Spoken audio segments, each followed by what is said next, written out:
Bien, jóvenes, tengan ustedes muy buen día. El día de hoy vamos a desarrollar un tema de ciencias sociales, el cual vamos a hablar pues acerca de la guerra con Chile, ¿no? Sobre todo los inicios de la guerra con Chile. Esta guerra con Chile, que también se le conoce, ¿no? En el contexto de la historia como la Guerra del Pacífico, o que también se le conoce como la Guerra del Guano y el Salitre. Se inició en el año de 1879. Ojo, 1879 y culminó el año de 1883. Ahí vamos a ver vamos a modificar acá este año, ya este año, que es en el año de 1879 hasta 1883. Duró 4 años, ¿ya? Este tema, jóvenes, está enfocado para los alumnos de cuarto año, a quien a ellos me voy a referir, ¿no? Eh, lo que vamos a ver nosotros es el inicio, cuáles fueron las causas, cuáles fueron los motivos para que se dé inicio a esta guerra, ¿no? Un acontecimiento nefasto para nuestra historia, para la historia del Perú, que luego al final de la clase lo vamos a mencionar. Sí, jóvenes, entonces vamos a iniciar primero conociendo pues las causas de esta guerra. ¿Cuáles fueron las causas principales, sobre todo, ya, de la guerra del Pacífico o de la guerra con Chile? Lo que yo quiero primero que ustedes observen es este mapa que tenemos de antes de 1879, ¿ya? Este mapa, digamos, del siglo XIX, ¿ya? De inicios o mediados del siglo XIX, vemos una particularidad muy importante. Miren el mapa del Perú, ¿no? El mapa del Perú no es como el mapa actual. Vemos que tiene o tenía en esa época todavía un vasto o un amplio territorio por el sur. Nuestro departamento, nuestra región hoy en día, que es ya la última por el sur, estagna, ¿no? Pero antes de la guerra con Chile nosotros teníamos dos provincias importantes por el sur, que era la provincia de Arica y la provincia de Tarapacá. Son dos provincias, dos territorios que hoy en día ya no lo tenemos, ya no lo tenemos. Lo hemos perdido a raíz de la guerra con Chile. También hay que mencionar que Bolivia, miren acá el territorio boliviano, tenía salida al mar, tenía salida al Océano Pacífico. Hoy en día Bolivia no tiene salida. ¿Por qué? Porque Chile prácticamente se apoderó de estos territorios. ¿Sí? Entonces, el Perú limitaba por el sur, antes de la guerra con Chile, limitaba con Bolivia. Hoy en día, en la actualidad, Perú limita por el sur con Chile. Hoy en día, en la actualidad. Pero hace 2 siglos atrás, o 3 siglos atrás, Perú limitaba pues con Bolivia por el sur. Entonces, ya que hemos visto ese dato, ¿no? Ese antecedente muy particular, ahora sí vamos a ver cuáles fueron las causas principales de esta guerra. La causa principal, o una de las causas principales fue el afán expansionista que tenía Chile. Chile quería expandir su territorio, ya quería expandirse hacia el norte, a costa de los territorios bolivianos, ¿no? De Antofagasta y también de los territorios peruanos de Arica y Tarapacá. ¿Por qué Chile quería expandirse por el norte? Porque Chile atravesaba una gran crisis económica, igual que Perú. Perú también, después de la era del guano, ¿no? Habíamos hablado en la clase anterior de la prosperidad falaz. A finales ya de la década de 1870, el Perú también entró en una crisis económica, ¿sí? Chile también estaba en una crisis y por esa razón quería expandir su territorio por el norte. ¿Y por qué quería posesionarse de estos territorios? Porque en esta zona del sur del Perú y de la zona boliviana llamada Antofagasta, existían grandes cantidades de salitre. Y el salitre, pues, era un mineral muy cotizado, ¿no? Muy solicitado en Europa. Así como lo fue el guano, el salitre también fue un mineral muy solicitado en Europa, que también servía como fertilizante para la agricultura. ¿Y dónde se encontraban estos grandes yacimientos de salitre? En la zona de Bolivia llamada Antofagasta y en las zonas de Perú, ¿no? Sobre todo de Tarapacá y de Arica. Esa fue la razón por la cual Chile, ¿no? Tenía ese afán expansionista de posesionarse de los territorios del norte. ¿no? Por las riquezas que existían en estos territorios, ya sea de guano y sobre todo de salitre. Para esto, Chile ya se había preparado con anticipación, ya había desarrollado pues una carrera armamentista, ya se había, digamos, ya había comprado armamentos, ya había comprado buques, ya había mandado a sus grandes generales militares a capacitarse en Europa, sobre todo en Inglaterra, y ojo que Inglaterra fue uno de los países en Europa que apoyó a Chile en la guerra del Pacífico, apoyó económicamente, apoyó con armamentos. Por eso es que había una gran diferencia entre los ejércitos de Perú y de Chile. Mientras los chilenos tenían armamentos prácticamente modernos para esa época, el Perú tenía armamentos obsoletos. Y esa fue una de las diferencias en esta guerra, ¿ya? También vamos a mencionar, ojo, otras causas secundarias, otras causas que tienen, pero igual tienen que ver con la guerra del Pacífico, con el inicio de la guerra.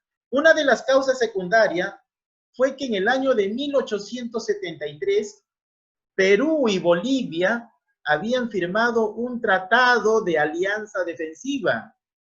¿Qué quería decir esto? Que Perú y Bolivia se iban a defender mutuamente en caso haya un peligro, ¿no? Hubiera un peligro de un país vecino para poder, digamos, intervenir sus territorios o para poder apoderarse de sus territorios. Perú y Bolivia habían firmado un tratado de alianza defensivo de manera secreta, nadie lo sabía. Ningún país en Sudamérica sabía que Perú y Bolivia habían firmado un tratado de alianza defensiva porque había sido de manera secreta. Esto se firmó en 1873 durante el gobierno del presidente Manuel Pardo y Lavalle. ¿Ya? Una de las razones fue esta firma de este tratado. Otra de las razones, otra de las causas que también originaron la guerra fue que Bolivia, el presidente de Bolivia, a los empresarios chilenos que extraían el salitre de su territorio, porque muchos chilenos ya estaban explotando el salitre y vendiendo a Europa, al extranjero, el mineral, sin pagar ningún impuesto al gobierno boliviano. Entonces, aparece un presidente y dice, ¿no? De un momento a otro, que todos los chilenos que quieran explotar su salitre tienen que pagar un impuesto a Bolivia. Y ese impuesto consistía en 10 centavos por cada quintal de salitre que vendieran los chilenos, los empresarios chilenos. Este impuesto no le gustó a los empresarios chilenos. No querían pagar 10 centavos por cada quintal de salitre que ellos vendían a Europa. Y esa fue otra de las razones por la cual se llevó a cabo o se dio inicio a esta guerra, ¿no?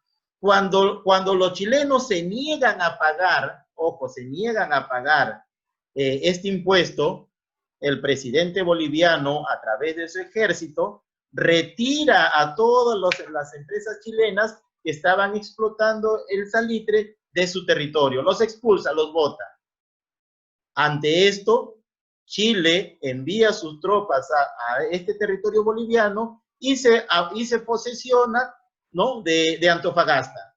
Chile se posesiona o invade Antofagasta al no querer pagar, pues, los empresarios chilenos los 10 centavos. Ante esta situación, Bolivia le declara la guerra a Chile, ¿no? Y cuando Bolivia le declara la guerra a Chile, al haber firmado un tratado de alianza defensivo Perú y Bolivia, Perú tiene que ir en su ayuda. Perú se ve obligado a apoyar a Bolivia, ¿no? Al haber retirado a todos los empresarios chilenos del territorio boliviano. Perú entra a participar en este conflicto por haber firmado este tratado de alianza defensiva, ¿sí? Ahora, el Perú participa enviando a un político, a un plenipotenciario llamado José Antonio de Lavalle. El presidente peruano de aquella época, llamado Mariano Ignacio Prado, envía a José Antonio de Lavalle para que trate de solucionar el conflicto entre Perú y Bolivia, entre Chile y Bolivia. para que no haya guerra, ¿no? Este personaje va a la zona de conflicto para poder solucionar este problema entre Bolivia y Chile. El presidente chileno, que desconocía de este tratado de alianza defensivo, le dice que no participe, que no se meta, que ellos no tienen nada que ver con el conflicto entre Bolivia y Chile. Pero José Antonio de la Valle le dice que ellos van a participar porque ellos tienen un acuerdo con Bolivia. Habían firmado un tratado de alianza defensivo con Bolivia para poder apoyarlo o defenderlo en caso haya algún conflicto. Ante esta situación, ¿no? Que ya los chilenos se enteraron de este tratado de alianza defensivo, es que Chile le declara la guerra a Perú y a Bolivia. Esto ocurrió el 5 de abril de 1879. En esa fecha y ese año, Chile le declaró la guerra tanto a Perú como a Bolivia. Y se da el enfrentamiento, pues es ahí donde se inicia la guerra, la famosa Guerra del Pacífico, que se desarrolló en dos periodos, en dos etapas, o llamado también en dos campañas. La primera se desarrolló en el mar y se llamó la campaña marítima. La segunda se desarrolló en la tierra y se denominó la campaña terrestre. En la campaña marítima se llevó a cabo dos combates, ¿no? En el mar, en el Océano Pacífico, llamado el combate de Iquique y el combate de Angamos. La campaña terrestre, jóvenes, lo vamos a explicar, lo vamos a desarrollar ya en la siguiente clase, porque el tema de la guerra con Chile es muy amplio. Y en esta oportunidad solamente nos vamos a abocar a hablar de la campaña marítima. ¿Sí? Entonces, hemos dicho pues que se desarrollaron a través de dos combates la campaña marítima. Uno se llamó el combate de Iquique y el otro se conoce como el famoso combate de Angamos. El combate de Iquique se desarrolló el siguiente mes, en el mes de mayo de 1879. En este enfrentamiento, Miguel Grau, que estaba a cargo del monitor Huáscar, que era nuestra mejor embarcación, se enfrenta a un barco chileno llamado la Esmeralda. Miguel Grau, con el monitor Huáscar, hunden a la Esmeralda, ¿no? La bombardean y al final la Esmeralda se hunde. Es en este acontecimiento donde a Miguel Grau se le pone pues el apelativo del Caballero de los Mares. ¿Por qué? Porque cuando la embarcación chilena estaba prácticamente hundida y su tripulación estaba a punto de morir, Miguel Grau da la orden de que salven a todos los náufragos de esta embarcación chilena, que suban a bordo del monitor Huáscar todos los chilenos que todavía estaban con vida, ¿no? En una guerra, Miguel Grau salvó al enemigo, lo subió a bordo y después lo llevó a tierra firme para que estén a salvo. Digamos, el almirante que estaba a cargo de la embarcación chilena La Esmeralda, llamado Arturo Prat, un héroe chileno, lamentablemente murió en este enfrentamiento. Y Miguel Grau le llevó los restos de este chileno, le llevó los pocos restos que quedaban a la viuda, a su esposa. Le dio las condolencias por haber, ¿no?, matado a su esposo, y prácticamente esto lo señala como todo un caballero que en plena guerra, ¿no?, vio o veló por el enemigo. Después de 5 meses de este combate, del combate de Iquique, se lleva a cabo el combate de Angamos, que fue un 8 de octubre de 1879. Pasaron 5 meses y el monitor Huáscar, en estos 5 meses antes del combate de Angamos, siempre bombardeaba y hundía las embarcaciones de los chilenos. El mes de junio, julio, agosto, septiembre, el monitor Huáscar, todos esos meses causaba destrozos a las costas de los chilenas, ¿no? Y a las embarcaciones chilenas también las hundía. No lo podían atrapar porque era una embarcación muy, muy veloz, ¿no? Pero el 8 de octubre de 1879, el monitor Huáscar fue emboscado. ¿Qué quiere decir? Que varios barcos chilenos lo esperaron, ¿no? Sin que se diera cuenta, Miguel Grau lo esperaron, y cuando el monitor Huáscar llegó a bombardear la ciudad de Antofagasta, salieron a su encuentro 6 barcos chilenos, ¿no? Lo acorralaron y empezó este combate que fue, digamos, el último enfrentamiento de Miguel Grau, porque él muere en este combate. En lugar de huir, de escapar, Miguel Grau se enfrentó a los buques chilenos, a pesar que estaba en desventaja, porque solamente el monitor Huáscar se enfrenta a 6 embarcaciones chilenas. Antes de morir, porque Miguel Grau muere en este combate, él da la orden de que nadie se rinda, de que todos luchen hasta el final. Y siguiendo la orden de Miguel Grau, todos los que quedaban en el mando a la muerte de Miguel Grau daban la orden de que continúen luchando, continúen enfrentándose hasta que el monitor Huáscar se hunde. Y perdemos este enfrentamiento que fue decisivo, porque Chile, al ganar el combate de Angamos, se hizo pues dueño de todo el Pacífico, de todo el Océano Pacífico. ¿Y jóvenes? Bien, ahora, para finalizar, vamos a mencionar cuáles son las actividades que ustedes tienen que desarrollar. Son 4 preguntas, jóvenes.